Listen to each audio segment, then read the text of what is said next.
Please like my video, subscribe my channel and press the bell icon. Thank you very much. Welcome to Siddharth Family Kitchen. Make sure you subscribe, comment down below and turn on the notifications. Thank you. Let's get on with this exciting recipe. तो अस्सलाम वालेकुम मेरे प्यारे viewers, जैसे कि आप देख सकते हैं आज ही बहुत ही स्पेशल एक हम स्पिनिश पनीर करी लेके आए हैं।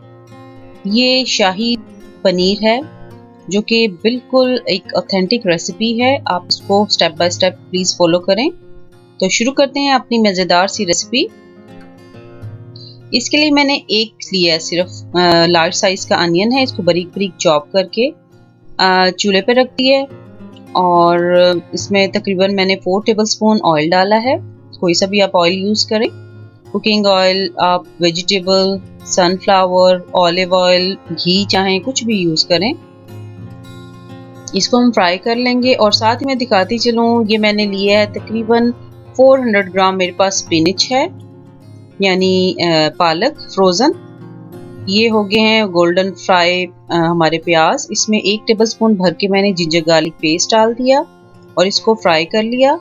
अब ये देखें, ये मसाले आप देख सकते हैं, ये मैं मसाले डाल रही हूँ। इसको हम मसाले डालने के बाद अच्छे से कर लेंगे फ्राई। इसको तकरीबन 50 सेकंड के लिए भून लेंगे। इसमें बताती चलूँ, वीडियो थोड़ी सी मिसिंग थी। इसमें मैंने 2 टमाटर भी डाले बारीक बारीक चॉप करके, वो भी अंदर अच्छे से घुल गए हैं। अब मैं डालूंगी इसमें 2 टेबलस्पून योगर्ट यानी दही। इसको दही डालने के बाद आपने अच्छे से इसको फ्राई कर लेना है।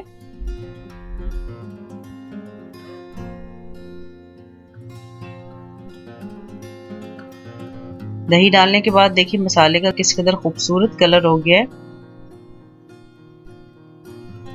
मेन चीज होती है इसकी फ्राइंग। जितना आप इसको फ्राई करोगे उतना अच्छा रिजल्ट आएगा और आपकी बहुत अच्छा पालक पनीर, पालक करी तैयार होगी।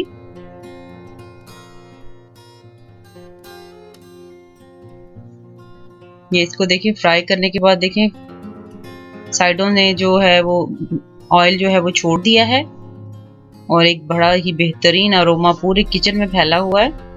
बहुत अच्छी खुशबू आ रही है। अब इसमें मैं फ्रोजन जो आपको दिखाई थी पालक वो ऐड कर दूंगी, which is nearly 400 to 500 gram, half KG होगी ये फ्रोजन ब्लॉक यूज कर रही हूँ मैं। आप चाहें तो फ्रेश भी यूज कर सकते हैं। फ्रेश को काट के अच्छे से और उसको आप वो कर लें, ब्लेंड कर लें तो इसका बहुत सही वाला टेक्सचर आ जाएगा। अभी ये इसमें मैंने 1 कप पानी डाल के तो इसे पका लूंगी और दूसरी साइड पे मैंने पैन रखा है। इसमें मैंने तकरीबन 2 टेबलस्पून बटर डाला है। ये मेरा मैं अंदाजे से बता रही हूँ आपको, ये नियरली 2 टेबलस्पून है बटर। अब हम इसमें करेंगे पनीर को फ्राई। मैंने पनीर जो यूज कर रही हूँ ये देसी पनीर है, मैंने मार्केट से लिया है। आप चाहें घर पे भी बना सकते हैं। आपसे इंशाल्लाह वेरी सून पनीर घर पे बनाने की रेसिपी भी शेयर करूंगी। बहुत आसानी से बनता है, लेकिन ये देसी पनीर है जो कि ब्लॉक्स में ये देख सकते हैं आप क्यूब्स में कटा हुआ मिलता है और मोस्टली ये इंडियन शॉप्स, हमारे यहाँ एक इंडियन शॉप से आसानी से मिल जाता है। इंडिया पाकिस्तान में तो ये आम अवेलेबल होता है बेकरी वगैरह पर, सुपर स्टोर्स पे। ये मैं सारा डाल दूंगी। ये मैंने तकरीबन इसमें ये 500 ग्राम ही मैंने इसमें चीज़ डाला है यानी पनीर डाला है। चीज़ नहीं कह सकते, ये पनीर है, देसी पनीर है। चीज़ इज समथिंग एल्स। पनीर जो चीज़ होता है वो बाज़ार से जो मिलता है उसका मेथड कुछ और है बनाने का, ये थोड़ा सा डिफरेंस है इनमें। तो ये देखें, इसको मैंने फ्राई किया और किस कदर खूबसूरत कलर गोल्डन सा आना शुरू हो गया है। फ्राई करने से ये होता है इसका एक जो कच्चापन है, जो एक हीक सी होती है वो ख़त्म हो जाती है और ये बिल्कुल मार्केट स्टाइल में प्रोफेशनल वे में बनता है, जैसे कि पनीर, शाही पनीर बनता है। दैट्स व्हाई आई सेड कि ये जो रियल ऑथेंटिक जो है वो ये शाही पनीर की रेसिपी है। आप इसको स्टेप बाय स्टेप फॉलो करें तो इंशाल्लाह बहुत अच्छा रिजल्ट इसका आपको मिलेगा। ये देखें, ये तकरीबन मेरा फ्राई हो चुका है पनीर, और आहिस्ता आहिस्ता इसका कलर जो चेंज हो रहा है, बहुत खूबसूरत सुनहरी कलर, गोल्डन कलर आ गया है इस पर।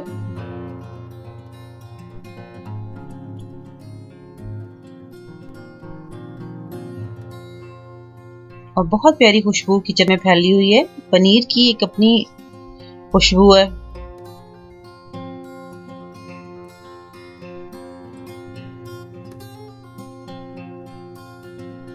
तकरीबन इसको ज़्यादा से ज़्यादा 3 से 4 मिनट लगेंगे और ये बेहतरीन फ्राई हो जाएगा, अच्छा सा भुन जाएगा। हमने इसको ज़्यादा कोई डार्क ब्राउन नहीं करना।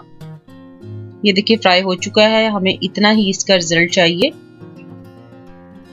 ऐसे ज़्यादा नहीं करना।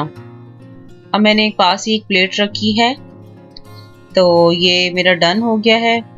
अब मैं ये सारा जो पनीर है इसको उसमें प्लेट में ट्रांसफ़र कर दूंगी।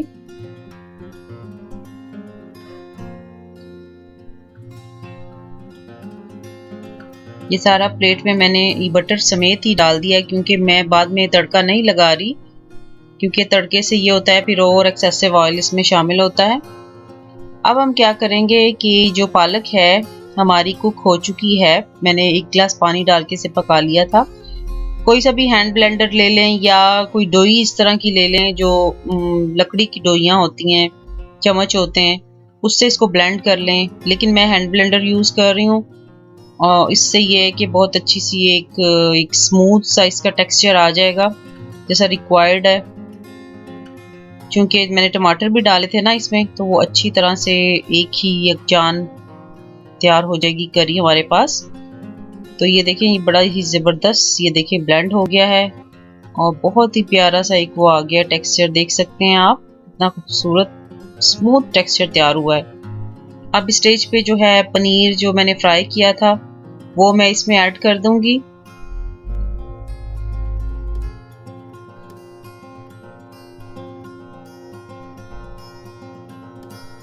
ये अच्छी तरह से जो बटर है प्लेट में वो भी मैंने अच्छी तरह डाल दिया, ताकि उसका भी जो जायका है वो जो पालक में शामिल हो जाए। ये देखिए कितना खूबसूरत देखे लग रहा है, और ये बिल्कुल ऐसे लगता है जैसे आपने चिकन डाला है ना, उसके चंक्स ऐसे महसूस होते हैं पनीर के, जैसे कि चिकन है, बोनलेस चिकन डाला हुआ है। और ये बहुत हेल्दी करी है, जो लोग अवॉइड करते हैं मीट को उनके लिए बेहतरीन है। ये मैंने अब 1 टीस्पून इसमें गरम मसाला, मैंने आपको शुरू में सारे लिखवाए थे मसाले, आप देख सकते हैं डिस्क्रिप्शन बॉक्स में सामने लिखे हुए हैं। और ये 1 टीस्पून उसी में गरम मसाला था, जो कि मैं अब एंड में ऐड कर रही हूँ, शुरू में मैंने नहीं डाला मसालों के साथ। ये मैंने एंड में डाल दिया 1 टीस्पून ही फुल गरम मसाला पाउडर। ये मेरा होममेड गरम मसाला है, और ये आप देख सकते हैं, लुक एट द रिजल्ट, माशाल्लाह इट्स ब्यूटीफुल। देखिए मैंने थोड़ा सा बटर डाला है गार्निश के लिए, थोड़ा थोड़ा मेल्ट हो गया है। और मैं आपको बताऊं, इसका अरोमा, इसका टेक्सचर इतना बेहतरीन था कि सबको बहुत पसंद आया। आप भी ज़रूर ट्राई कीजिएगा, दुआओं में याद रखें, अपना बहुत ख्याल रखें। इंशाल्लाह नेक्स्ट टाइम एक नई वीडियो में के साथ हाजिर होंगी आपकी खिदमत में। अपना बहुत ख्याल रखिएगा। अल्लाह हाफिज़।